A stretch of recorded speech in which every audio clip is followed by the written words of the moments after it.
could make your fingers reproduce exactly what you felt if you really worked at it. I achieved it not only spending a lot of time at the keyboard, but finding ways I could make my fingers reproduce my deepest feelings. It meant when you hit a note with a finger, you stank into that note all the way to the bottom of the keyboard until it went pow, right? It's not instant composing. It's not following any kind of a formula. All you do is hear music in your head and reproduce it.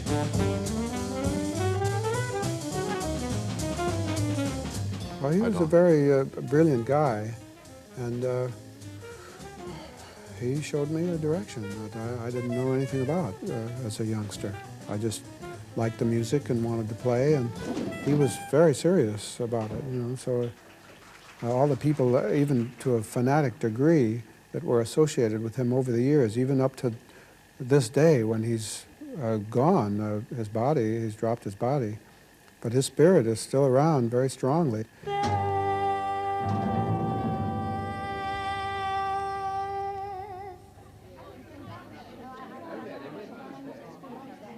I was really his first singer, I would say, and I liked his attitude toward women. I never felt less of a musician because I was a singer, and I think a lot of that came out when I was studying with Lennie. He made me feel as important and as welcome as any of the other musicians that joined in the sessions.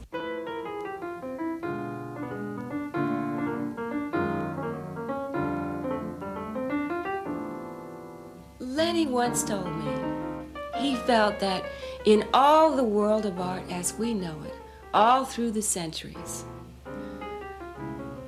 there was a dimension missing, and that was the dimension of women. He really felt that if women were brought into the art expression of the times, that this dimension would express something for men and also for the world in its entirety.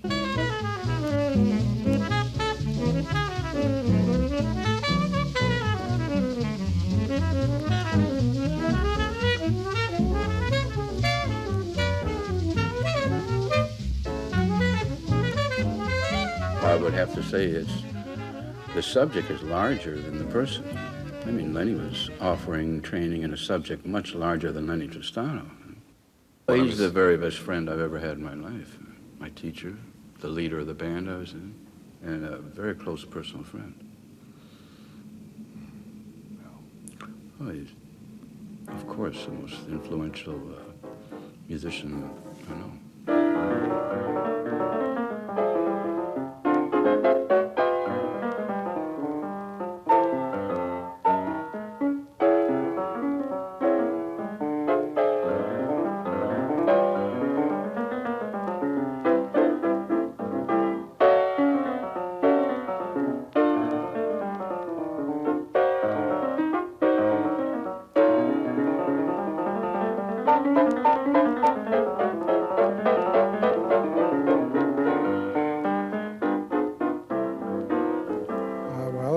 A lot of things in life was a kind of a lucky accident. I went to see a friend of mine, and Tristano was playing in the club that I went to, and I was interested in his music, and we talked, and I started to study music with him, and he had a very strong effect on me and many others that studied with him over the years. Actually, I read some correspondence between him and Don Ferrara, and right away, just the simple logic, the terms in which he put subjects like harmony and meter appealed to me. I had never been given them in my education until that time. Briefly, he was explaining the theory of music in terms that are accessible to a jazz musician rather than a composer. I don't compose anything. See, that's the great difference between jazz and any other kind of music. The music is already in your head. And all you do is let your hands, depending on what instrument you play, reproduce what you hear as you hear it. So that what you come up with is something completely spontaneous. Like when you hear a great Charlie Parker solo, what you actually do is experience somebody in the act of creating beauty.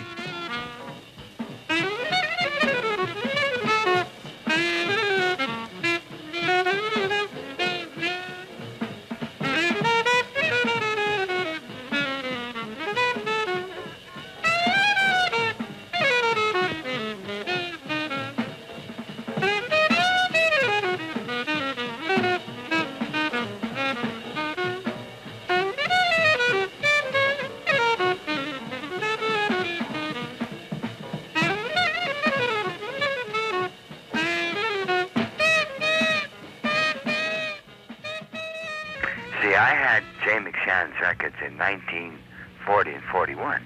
It was laid on me by a black guy. And he said, I want you to listen to Charlie Parker. So I knew about Bird. And I met Bird in 47. And they put this battle of the bands together. And Barry included me. They did a broadcast for Barry Ulanov. It was modern music versus Dixieland. They each did the same songs, one in the manner of Dixieland and one in the manner of contemporary or modern. Oh, it's a good broadcast. United States Savings Bonds and the Mutual Network present Bands for Bonds, featuring the winners of Bands for Bonds' unprecedented Battle of Jazz, Barry Ulanov's and his all-star metronome jazzmen.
That's a lineup, and you've met your jazz men, so now let's meet their leader, Barry Ulanov, editor of Metronome Magazine. You take over from here, Barry, all right? Thank you very much.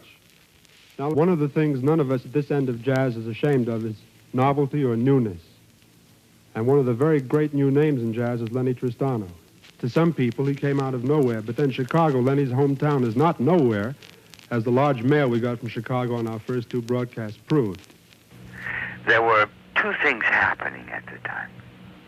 Bird and everybody who copied him, and what I was trying to do through my playing and through my teaching, which I'm not saying was anywhere nearly as great as Bird, but it wasn't copying Bird. Right? Yeah. So he thought it would be a good idea to mix the two. I really do believe that Bird enjoyed playing with me because I was not imitating him, and everybody in the world was.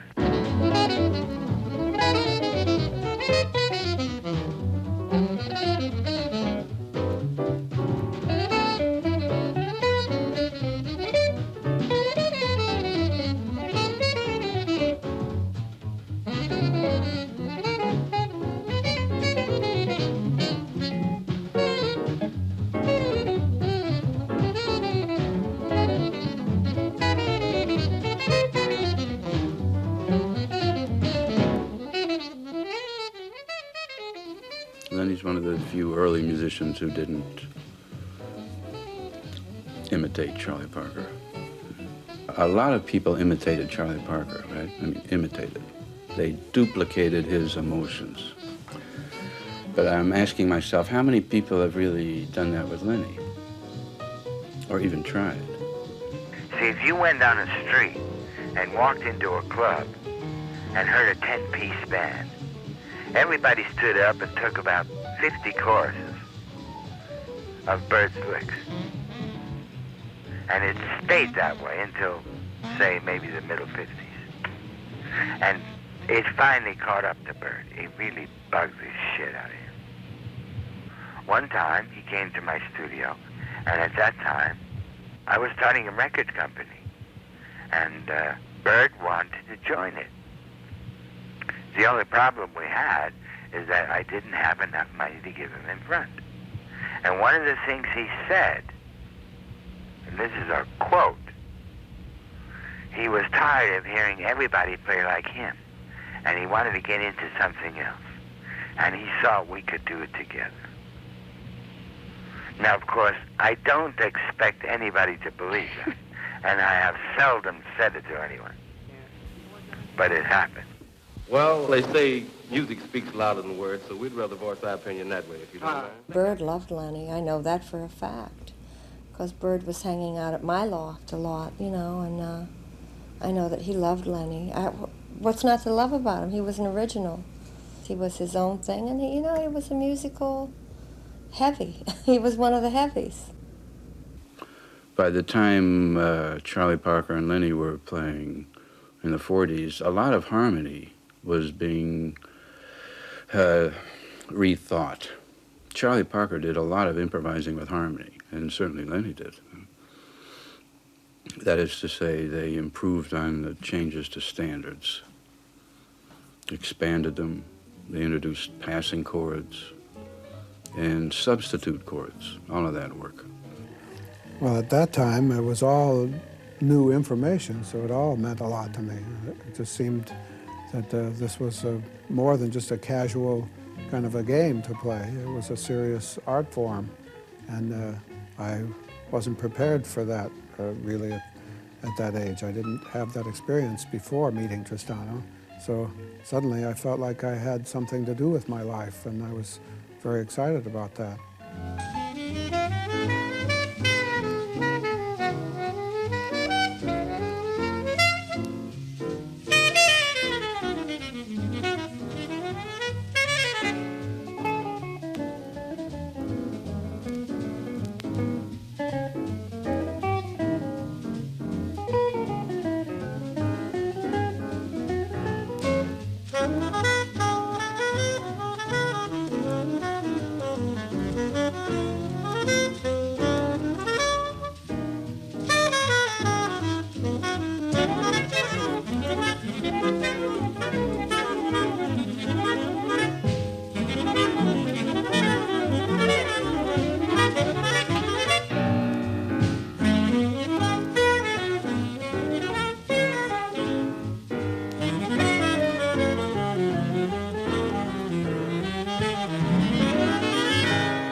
In 1949, I did a couple of record dates for Capitol.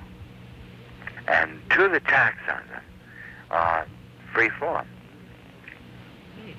Out and out free form. In fact, it was so far out that they wouldn't release those records for a couple of years. Oh, no, Lennie had the idea. We had rehearsed it. We'd done it before. The only thing ordered is the sequence of entrance. First piano, then alto, then guitar, then tenor. We followed no form. If there is form in a good free improvisation, it also is improvised. It's not the standard 32 bars. It's not sonata form. It has a unique form if it's valid music. So that's the thinking. And finally, form itself could be improvised.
Lennie defined music as knowledge and intuition.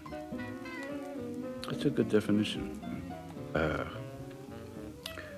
Melody is first improvised, then melody and harmony are improvised, and finally, with intuition, melody, harmony, and form itself, you see. That's the thinking that led up to it, yes. It's simply logical. If you're going to improvise melody and harmony, why not take it a step further and improvise the form itself? It's conceivable and very demanding for 4 or 5 people to do it and produce valid music.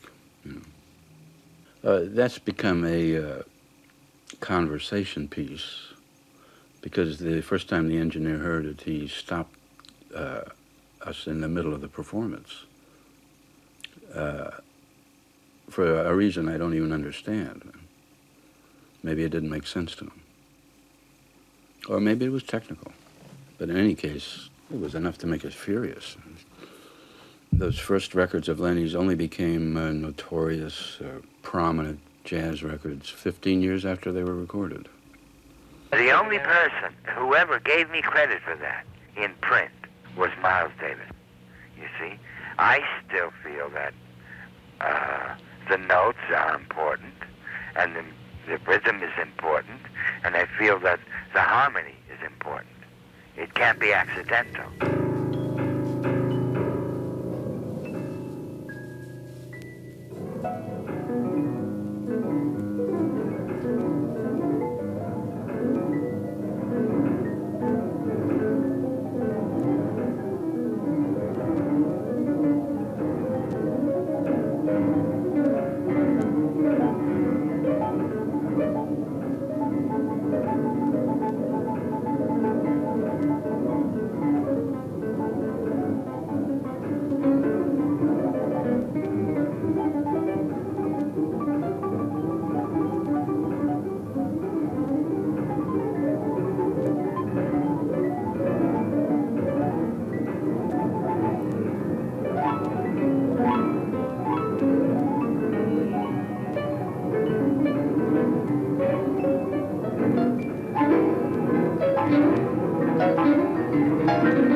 Now, free form, or free music, as it stands today, works on this kind of a premise.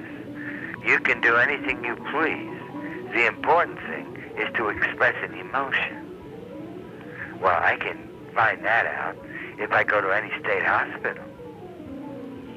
We might call that musical psychodrama. I'm not interested in that.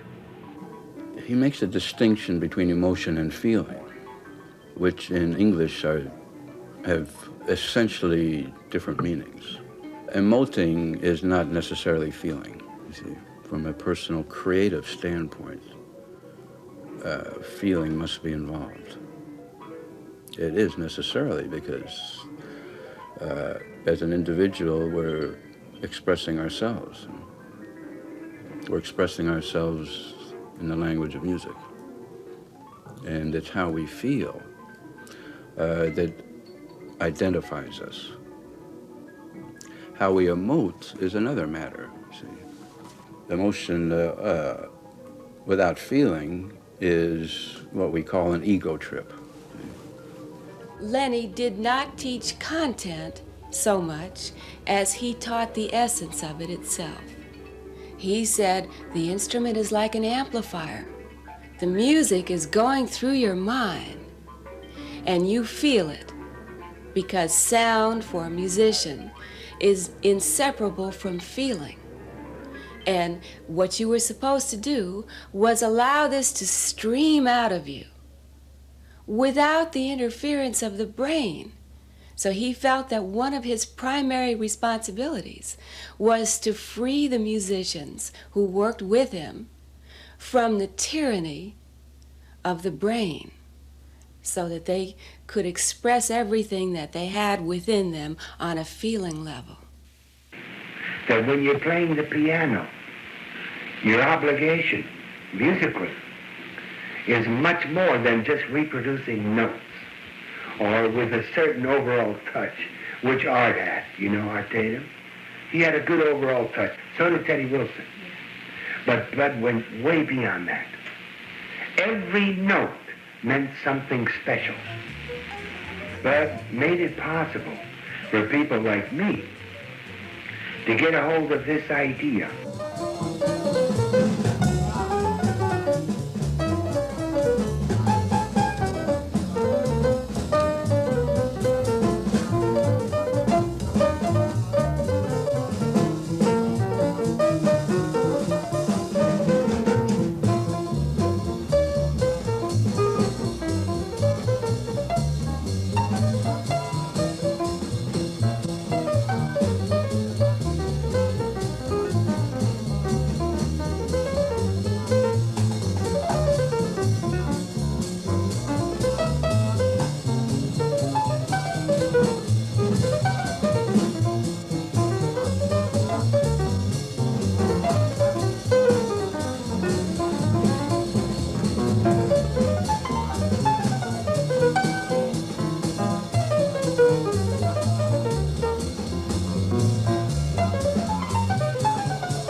When I first heard Bud, and this was live, of course, the first thing that happened to me was being completely aware and absorbed by this fantastic energy in his playing and the effect it had on what he was playing. It transcended what you could do with a piano, you see? I mean, if somebody said, you could do these things that Bud does with a piano, before I heard Bud, I would not have believed it. I could sock a few notes in there, you know, because I already made some records, and I was into a lot of things. But Bud gave me an idea. Okay, so when I heard Bud, and I told you, I played opposite Bud a lot, it began to get into my own feeling and my own approach to a keyboard, which is to say that you not only transmit what you hear, but what you feel on the most profound level. Which means your fingers have to reproduce not only sounds, but feelings, which is fabulous when you think of a piano, which is nothing more than a big pile of junk.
Because of the nature of the instrument. You've got this split second to hit that key and make that sound reflect where your feelings are. And this is what I've always strived for. To be able to sit down and play what you hear and feel. But since I hadn't heard it, it was very difficult to get to it. But after I heard Bud, that changed everything. Lennie had one of the most extraordinary characteristics I have encountered. Lennie Tristano was preoccupied with other people.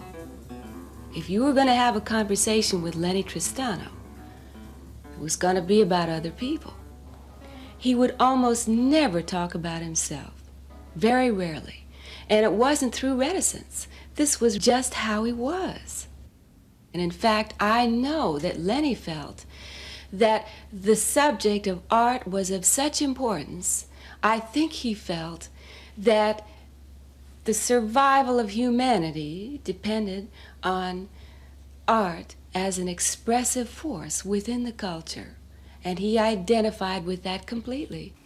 Lennie was well-read. He loved to read, and certainly well-educated. And he had 3.5 years at the American Conservatory in Chicago before he decided he would become a jazz musician rather than a classical musician. He had studied it very thoroughly for himself, and he was able to do it really great, to a great depth when he was doing it. And I feel very fortunate to have been close to him and to have learned those things. And sometimes when someone asks me, what was it that you learned from Tristano? And I can't just say, like in terms of chords or ideas or something. He, I think, basically was concerned with trying to give you basic information, technology, to prepare you to deal with the subject, in this case, playing songs with the ability to find out the essence of the song and play a personal variation of the song.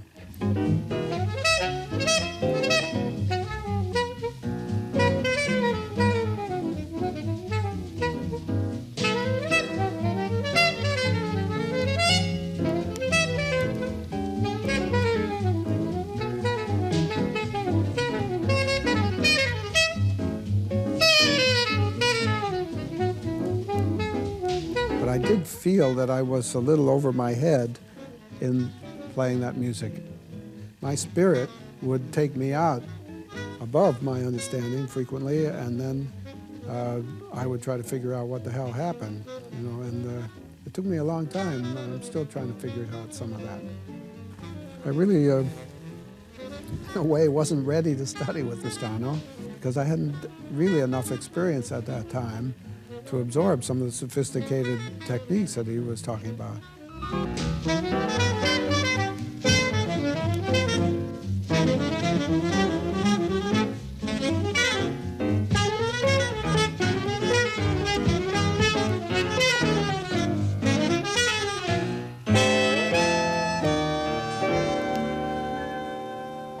Unlike most educators, he did not rely on a method or a system. His teaching was very open, and he approached each person as an individual, and he would teach each person in a different way. In fact, I think he felt the key to teaching improvising was to be as open and spontaneous with it as an improvising musician, as a player. And of course, you know, improvising means the unexpected. So working with someone's creative feeling, that can go in any direction at any time, and he was always very aware of that. The way he taught or evoked response from his students, everyone came out different. Connie Carruthers is entirely different than Sal Mosca, who's entirely different than Liz Gorell, who's entirely different than Ronnie Ball, you see. Remember, Lennie doesn't really have what you'd call a style or a way of playing that everybody has to duplicate. It's not like that. He was really teaching the elements of music, training musicians to perform the various rudiments of music, just making competent musicians out of them. Competent is one of Lennie's favorite words. Mm-hmm. Musicians should be competent. And I think that's what we're all trying to do. It's just hard to do it. I mean, if you have time to sit back like Bach did, he must have spent all his time in the church, you know, quietly composing his music. We have to come out and do it in public.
We used to play Bach fugues and Bach inventions, and the people loved it.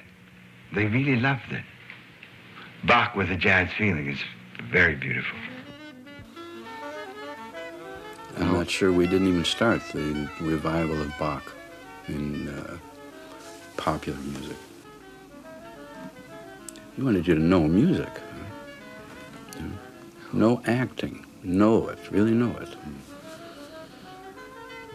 And by the way, that's what put most people uptight. There are a lot of trainees, musicians, who will not sit still for that, especially in jazz, where discipline is not the order of the day. Emotion is usually the order of the day in all but the fine musicians who go beyond that and really learn their music. One way or another, they end up learning it.